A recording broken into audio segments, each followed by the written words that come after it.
गोरी हमारा गावे में का कमी करो ना कमरिया हिलावे में देखो होश में रहो। नाचे आइल बाड़ू गोरी हमारा गावे में तो का करी कमी करो ना कमरिया हिलावे में अरे केहू तो हके जे बोली चली चार फायर गोली ये इलाका में काफी हमार नमवे बा।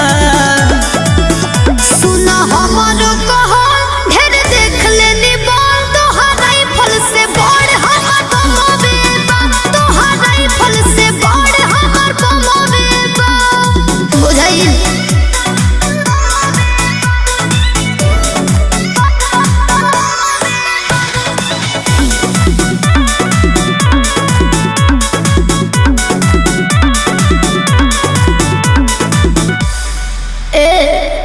दस बीस छोड़ी फिर जेकारा 50 होई रुपया उड़ाई में हमान उहे खास होई। का बुझला तोहरे ओठवा हे रानी का मीठा पानी लागे तू तो बोले बहू हाई कमर कमानी अच्छा। राजधानी लागे हाँ नो बड़ी चलता रू फास्ट कहीं करबू ब्लास्ट रानी तोहरे नामे पूरा समवे बा। मन हमारो कहो ढेर देख लेनी बोल तोहार राइफल से बड़ हमर बमवे बा। तोहार राइफल से बड़ हमर बमवे बा। बचिए के रही हो।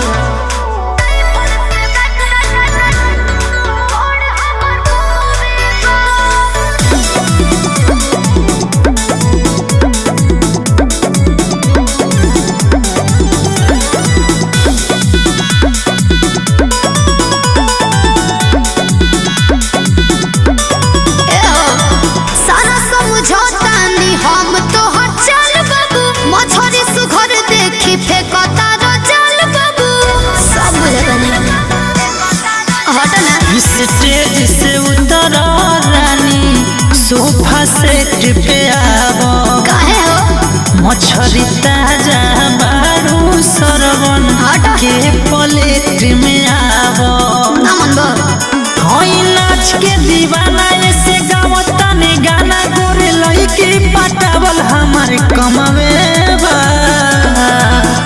मन हमारो कहो ढेर देख लेनी बोल तोहार राइफल से बड़ हमर बमवे बा।